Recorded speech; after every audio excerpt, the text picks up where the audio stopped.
I would like to say hi to my many friends in Beardstown and share with you that I would like to be in attendance. I would love to be in attendance for the service of Bob Robertson, but for medical reasons, I'm unable to attend. I thank Pastor Mel for his ministry that is being done in Beardstown. It's a joy to have a pastor of his caliber, and I wish him many happy retirement years come July. Ah, my goodness. Bob Robertson. What can I say? He was a gentleman, I can tell you that. He was a gentleman, didn't care for foul language, old school like myself. A businessman and a construction business, but unlike many construction business persons, he used older equipment, kept it well maintained. It may not be the latest and greatest with all the bells and whistles, but it served him well. There's so much I could say, but I will share some humorous times with you, some serious times, and things that, in my opinion, need to be said. I recall what was shared by Bob Robertson and Dwayne Somerville after my intake at Beardstown First United Methodist Church. And as many of you know, Beardstown First United Methodist Church was having some difficulties before my arrival. After the intake, and it was some time had passed when they shared this with me, but Bob and Dwayne shared with the committee that, boys, we might as well close the doors. We're getting a truck driver.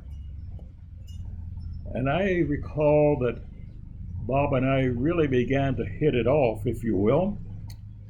We had finished a board meeting and I was closing doors and turning off lights. And when I got to the 5th Street door, there was Bob and Dale standing there. Rain was pouring down. He had a flat tire. He was going to call Osmer's or road service. And I said, Bob, by the time road service or Osmer's gets here, the supper that Dee has prepared for you will be cold. And I said, I can change the tire. And he says, I don't have a jack. I said, I have a floor jack over in the garage, and I took off running to get it. I returned quickly, jacked the car up, and put the spare on, and he had a strange look on his face and laughed and said, I didn't think a pastor knew how to do that, and tried to pay me something, which I refused. And I said, that's what we're called to do. Give assistance in times of trouble or in times of need. I did that many, many times on the highway to persons I didn't even know. Pastor Mel, Bob and I were much closer than you or anyone in Beardstown knew. We were kindred spirits, more like brothers, if you will, as we had similar backgrounds in our younger years. I won't go into that and take even more of your time, but just say we both knew hard times. Bob lived through the Depression. I'm glad that I didn't, because it was difficult enough as it was. In my first month as a pastor at Beardstown First United Methodist Church, Kenneth Peterson died and left an endowment to the church. It became apparent that we needed to contact an attorney to proceed with the endowment. And I know Milt got tired of me and Bob once said, you are more pig-headed than me. It took 11 drafts. I insisted on changes here and there. 11 drafts, and then we all three agreed that it was good.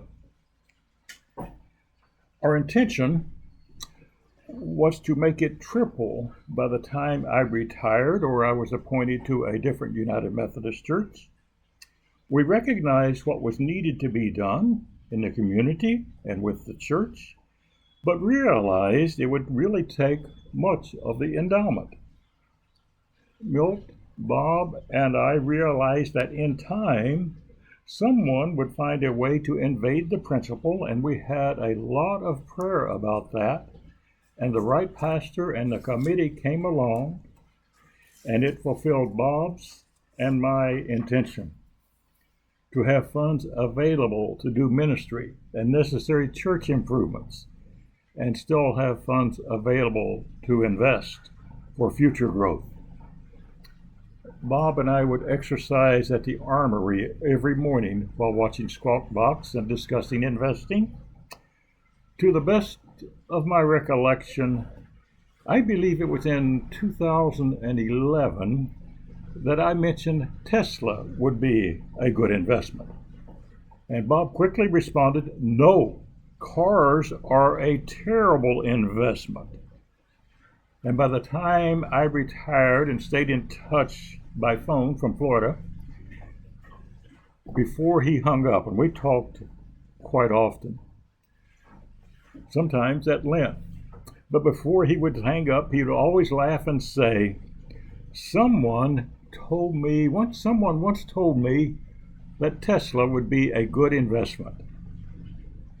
Dale and Dan, Bob and I often prayed for you.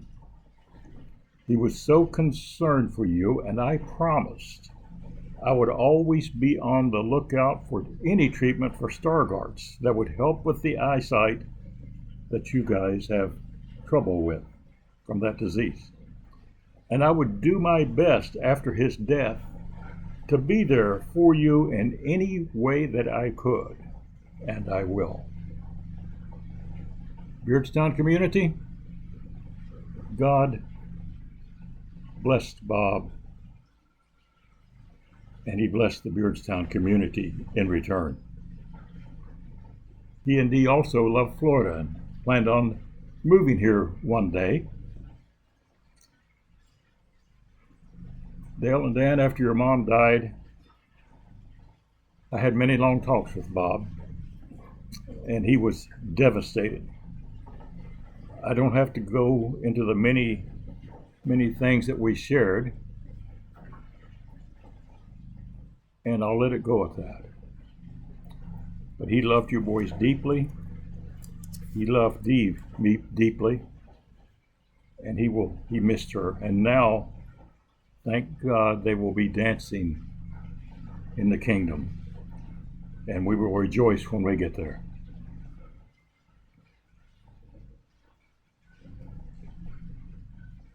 Dale and Dan, Bob loved you more than you will ever know. We also talked about his good friend Glenn Stock and how it hurt him when Glenn died. He never got over that. Bob was a very sensitive man. He cared about people. And when I mention caring about people, there were several occasions when Bob would come in and we would go to McDonald's for my coffee and his orange juice. And on the way, he would mention that someone was having some difficulties, and would I get this to them? And reach me in an envelope, not to let them know where it came from, just to give it to them, to help them through the difficult times that they were experiencing. I will go to my grave missing Bob Robertson. I want you to know that. I love Bob Robertson. I loved the Beardstown community. I don't miss the weather, I'll be honest with you on that. But I love the Beardstown community. Bob Robertson, I'll see him in the kingdom, and it eases the hurt. Notice I said eases the hurt. It doesn't remove the hurt that I have in my humanness. I'll hurt until I rejoice with him in the heavenly kingdom. God bless the Robertson family. God bless the Beardstown community. And may you realize what He has done for your community and give thanks. Amen. God bless.